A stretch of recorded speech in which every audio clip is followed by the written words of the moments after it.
ఒకటే మాట మీకు మనవి చేస్తా ఉన్నా, ఒకటే ఒక విషయం నేను మీకు మనవి చేస్తా ఉన్నా. ఈ పార్లమెంట్ ఎన్నికలలో బీఆర్ఎస్ అభ్యర్థులు గెలిస్తేనే బ్రహ్మాండంగా ఈ ప్రభుత్వం యొక్క మెడలు వంచి అన్ని కార్యక్రమాలు అమలు చేపిస్తాం. ఆ బాధ్యత నాది. నేను ఒకటే మాట మనవి చేస్తా ఉన్నా.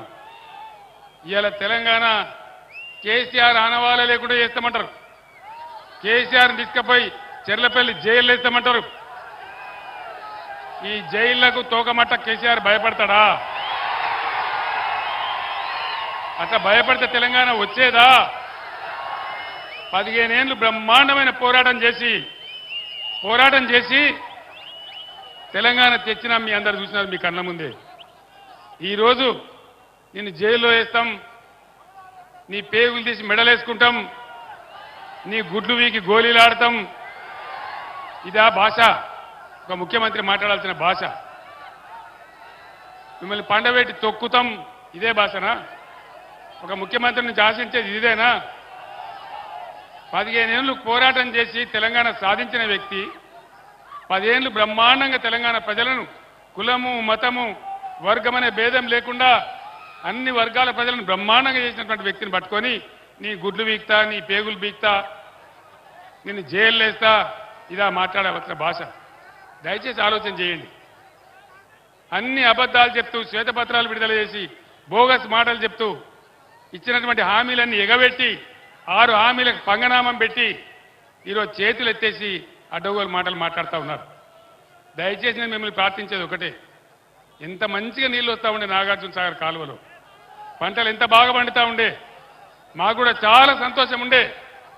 18 పంటలు పండించినాం నాగార్జున సాగర్ కింద. చివరి భూములకు కూడా నీళ్లు ఇచ్చినాం. శాశ్వతంగా ఒకవేళ కృష్ణలో నీళ్లు తక్కువైనా కాళేశ్వరం నీళ్లు తెచ్చి మూసీ నదిలో వేసి అక్కడి నుంచి ఉదయ సముద్రాన్ని తెచ్చి అక్కడి నుంచి పెద్దదేవులపల్లి రిజర్వాయర్ కలపాలి. శాశ్వతంగా ఈ ప్రాంతం ప్రజలకు కరువు ఉండకూడదని చెప్పినాడు. మేము ప్రణాళికలు రచించినాం. ఇవాళ అన్ని బంధు, కేసీఆర్ ఆనవాళ్ళు తీసేస్తాం. కేసీఆర్ అంబేద్కర్ పుణ్యమని, డాక్టర్ బిఆర్ అంబేద్కర్ గారి పుణ్యమని మనకు తెలంగాణ రాష్ట్రం వచ్చింది. ఆయన రాజ్యాంగంలో ఆర్టికల్ 3 పెట్టినాడు కాబట్టి ఆయనను గౌరవించాలని మొత్తం ప్రపంచంలోనే ఎక్కడ లేనంత ఎత్తులో 125 అడుగుల ఎత్తులో హిమాలయం అంతా అంబేద్కర్ విగ్రహం హైదరాబాద్లో పెడితే, మొన్న అంబేద్కర్ జయంతి జరిగితే ముఖ్యమంత్రి మంత్రులు ఎవరు పోలే, ఆ మానవునికి ఒక దండ పెట్టలే, గేట్లు తాళం వేసినారు. వేరే రాష్ట్రాల నుంచి కూడా ప్రజలు వచ్చి ఇదేం దిక్కుమాలిన ప్రభుత్వం తిట్టుకుంటూ పోయినారు. దయచేసి మీరు ఆలోచన చేయాలి. ఇవన్నీ కూడా అడ్డగోలు మాటలు, నిందలు, అనవసరమైనటువంటి కథలు చెప్తున్నారు తప్ప వీళ్ళు న్యాయం చేసే పరిస్థితులు లేరు. మరి ఇప్పుడు ఏం జరగాలి? న్యాయం జరగాలి. న్యాయం జరగాలంటే ఇవాళ ప్రజలకు కాంగ్రెస్ పంచాయతీ పడ్డది. ప్రజల పక్షాన గట్టిగా కొట్లాడేటటువంటి పంచాయతీ పెద్ద కావాలి. ఆ పంచాయతీ పెద్ద ఎవరు? కేసీఆర్ఏనా? బీఆర్ఎస్ఏనా?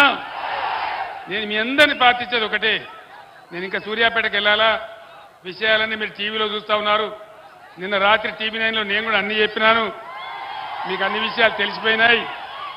తప్పకుండా మళ్ళా మన రాజ్యమే వస్తుంది, అనుమానం లేదు. ఎవడు కూడా ఆపలేడు.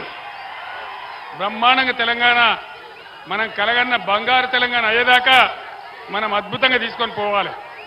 నేను మిమ్మల్ని అందరినీ ప్రార్థించేది,